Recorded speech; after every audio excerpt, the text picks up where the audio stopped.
Hi, everyone. This is my favorite time of year. And guess what happens during October? Right, Halloween. As you might have guessed from that, I'm talking about death. One of my most memorable books as a teenager was James Joyce's A Portrait of an Artist as a Young Man. The book uses skull imagery as a recurring motif, symbolizing mortality, among other themes. And it woke up something in me. Well, traditionally, a skull represents mortality, yes, also danger and transformation. But today, I want to focus on it as a symbol of the transient nature of life and the inevitability of death. So, we do have a common ground. Yes, here we all might be different politically, religiously, culturally, ethically, but we all share two things in common. We are born and we all die. Oprah wrote, grappling with our mortality can help us better appreciate the time we have. I was an avid Oprah watcher around 2011. She hosted a series that's, I think, started at that year called Super Soul Series.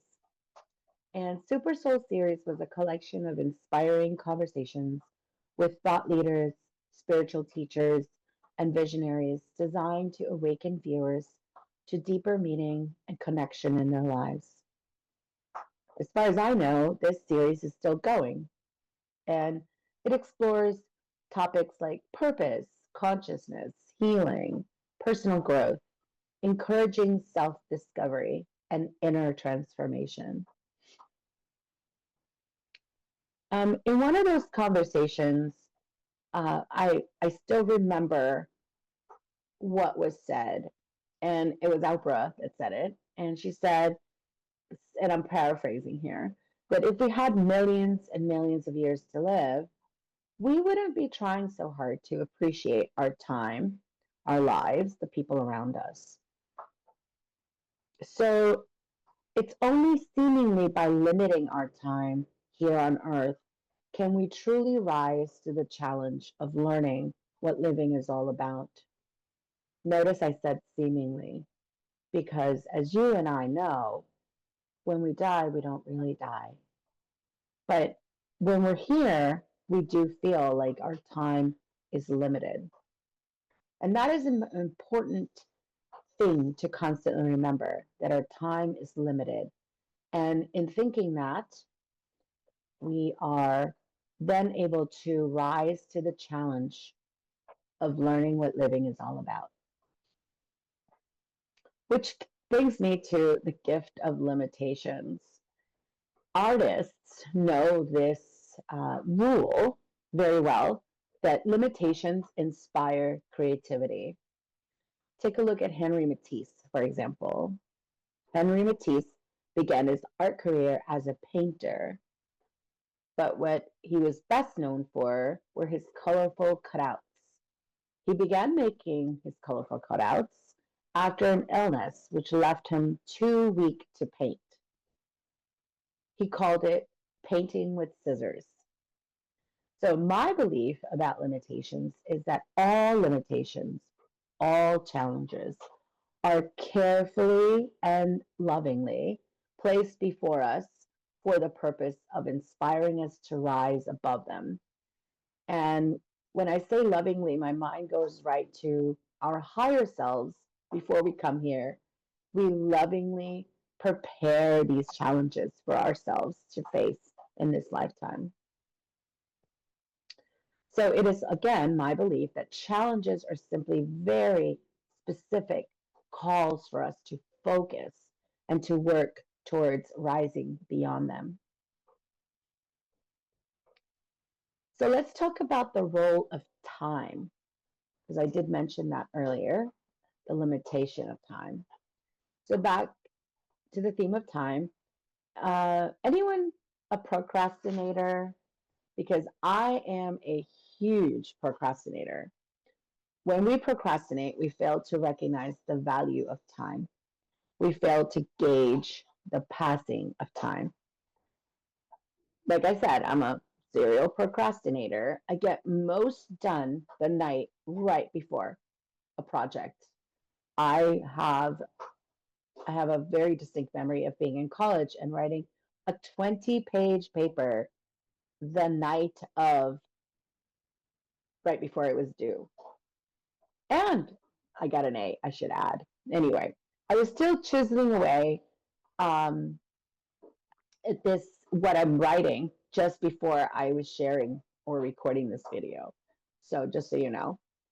So, similarly in life, when we're young, time feels endless.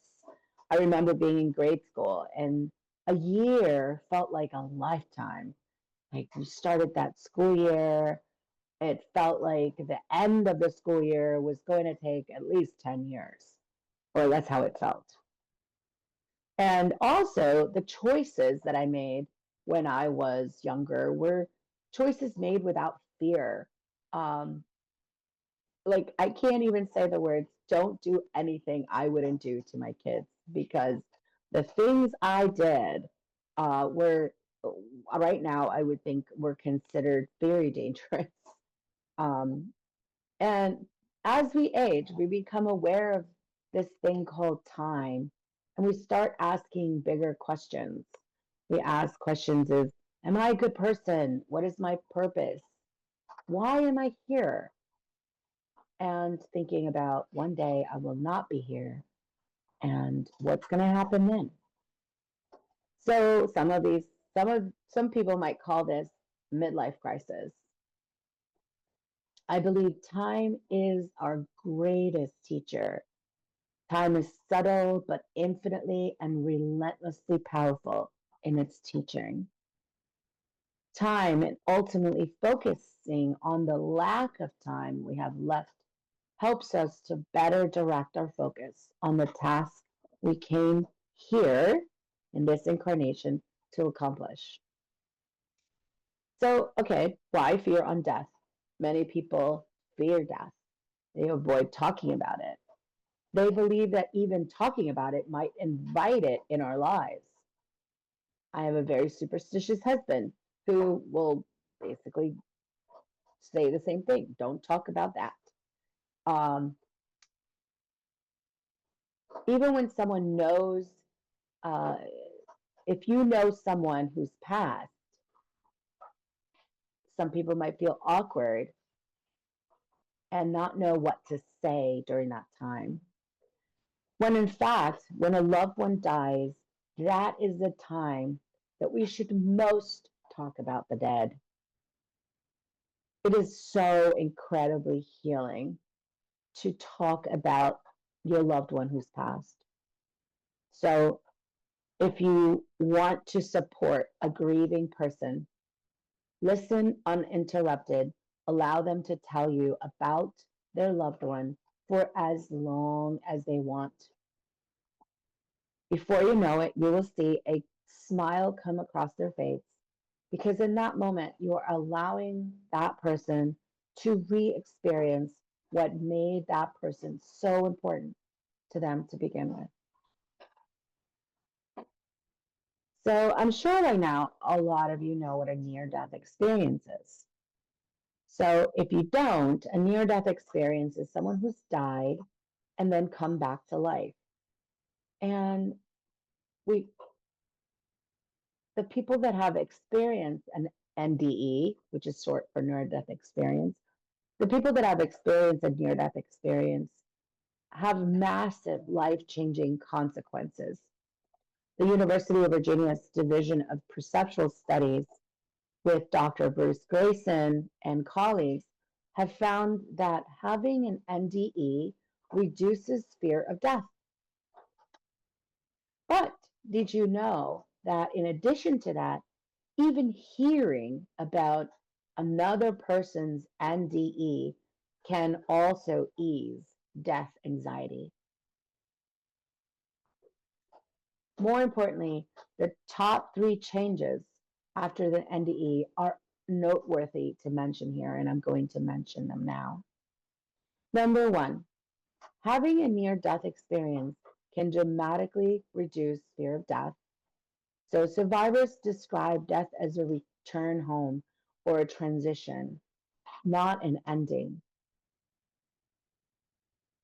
Those who have had near death experiences commonly describe an absence of fear of dying and a conviction that life continues in another form, says Grayson from UVA. Thanks to the UVA Division of Perceptual Studies, we can conclude that also hearing about NDE can do the same. Two, having an NDE has been shown to increase compassion, love, and feeling of connectivity to all of humanity. Experiencers feel expanded empathy and unconditional love for all beings. They say things like, we're all connected, or everything is love, or we are one consciousness. And last, having an NDE can lead one to have a greater spiritual awareness or transformation. So even atheists report awakening to a sense of meaning and purpose after an NDE. They say things like, I no longer believe in God, I know God, or I felt myself as part of something vast and loving. Again, as shown in the UVA Division of Perceptual Studies, we too can have these benefits simply by hearing stories of NDEs. So don't be afraid to look at death. During the pandemic, the first few months there, I was paralyzed with fear. I remember reading about one strategy years ago of how to address fear, and I was clinging to every possible hope. And so this strategy required you to just really look into the worst case scenario and then the next, and then the next, and then the next, and just keep following. And then what? And then what? And then what could happen? And really turning around and actually facing fear head on. And that's what I did. So if I died, what would happen to my family? What would happen to my things? And I found very comforting because I realized that if I died during the pandemic, I could see my sister possibly helping with the children. And my sister didn't have kids. And she would have the opportunity to be a mom to my kids, and my kids would bond with her and have a mom. And my things, I envisioned people uh, inheriting my art supplies or my paintings and feeling a sense of relief and connection to me even after my passing. So it was a very helpful strategy for how to move past the fears of dying. And it really helped during that time. So by facing the worst, we have a better chance of shrinking the fear. So as an art teacher, I see students who've lost loved ones. Many years ago, I taught a 5-year-old. She was a kindergartner, and she lost her mom to cancer. And then, because I'm a specials teacher, which means I teach art, and specials is like music and PE. So I teach art. So I do see the kids year to year. And I would see her again in second grade and then in fourth grade. And I noticed that the loss she experienced, although devastating, did not destroy her as a human. She went on to smile and experience joy and experience love and live a full life, even past an unimaginable loss. So, through my students, I have learned to appreciate the immense store of strength that is hidden in every human soul. There's a group called Compassionate Friends, and it's a support group for families that are grieving a child. And that is one of my biggest fears, having my children die before me. And that website, the Compassionate Friends website, has a quote on there that tears are not a sign of weakness, but of love. And focusing on what I've witnessed as a teacher and seeing my students who have lost a loved one continue on uh, definitely affirms this quote that what makes us able to move forward is the love that we shared in life. So, to come full circle, love actually never dies. And let me break that down a little bit. So, yes, losing a loved one is one of the hardest things that we could possibly face.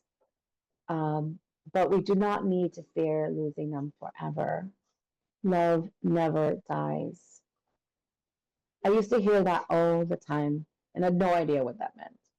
So now I know what it means, that the love shared is the source, the very source, which allows the survivors to continue living. We're all connected in death by the love that we shared in this life. Uh, on the There's a song by Lady Gaga which, without fail, always makes me cry, and it's called "Always Remember Us This Way." And there's a quote in there that hits particularly hard for me, and it just pulls on my heartstrings. The part of me that's you will never die. We fundamentally change each other through the love that we shared in this lifetime.